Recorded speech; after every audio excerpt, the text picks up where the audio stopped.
Julia from Denver Mobility, and today we're going to talk about one of my favorite lower body exercises, which are step-ups. I love this for a couple of different reasons. If you watched the unilateral exercise video the other week, you know how important it is to do things with one arm and one leg at a time. So this is a great exercise for practicing your single leg exercises. It is also helpful for increasing your power and improving your balance. So all of these things can be done with just one exercise.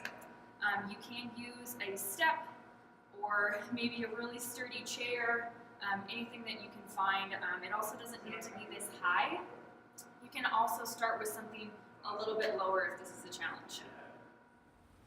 Okay, so to start this exercise, all you need is some kind of a box or a step. If this is a new exercise for you, you could even use a stair, something that's really small, just to build you up into something a little bit higher, like this step right here. But all you're going to do is just place one foot on the block, and ideally you want your knee kind of right over your ankle, and you've got just a nice straightforward angle from your hip. So it's like a little 90-degree thing right here. You're going to try to keep this in line the whole time. So if you're starting too far out to the side, or if you're turning your foot out, things like that, you're just not going to work the same muscles as you would if you make sure that everything in your posture is totally aligned. All right, so a couple things that you're focusing on during this exercise. You're going to want to keep your posture straight, so your shoulders are a little bit outwardly rotated here. You're going to keep your core muscles engaged. That doesn't mean you have to squeeze them. It's just sort of a light engagement so that you're protecting your spine. And then you are going to squeeze your glute muscle and push down from your heel. It should be coming from this top leg. This should be doing the work. You don't want to catch yourself pushing up from the bottom leg.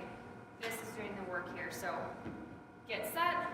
Good posture, step up to that side. I like to bring this opposite knee up for balance, and then slowly come back down. This hip is coming all the way forward. I'm squeezing glutes at the top, and slowly coming back down.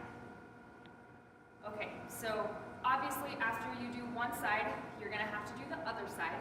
So make sure that you get both, and you're gonna do the same thing. Just so you have a side view, I'll do this one from the side. Again, you want to make sure that your posture is back, so this is not going to help you as much as standing up all the way straight.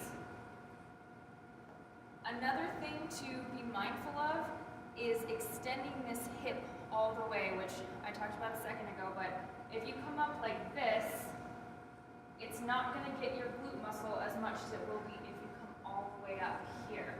So you need to make sure that you're pushing all the way through until this glute is squeezed and your hip is forward. Okay, a last couple things to be aware of here is that it's common to have one side that is stronger than the other. Don't be discouraged. The side that's weaker probably just needs a little bit more work. Make sure you do both sides so that you can try to balance the strength in both of your legs. That is important. And lastly, if you find that you are stepping up and your hip comes out, as you come up, you're probably going to want to lower the box that you're stepping on because your glute medius is not doing its job. So start with the lower box and do a couple of other exercises that can help strengthen your side glute. That is what keeps your hip from popping out. So just make sure that you're not doing a lot of repetitions in poor form. So I suggest maybe doing it in front of a mirror a couple times just to at least see what your knee and your hip are doing so you can prevent any injuries.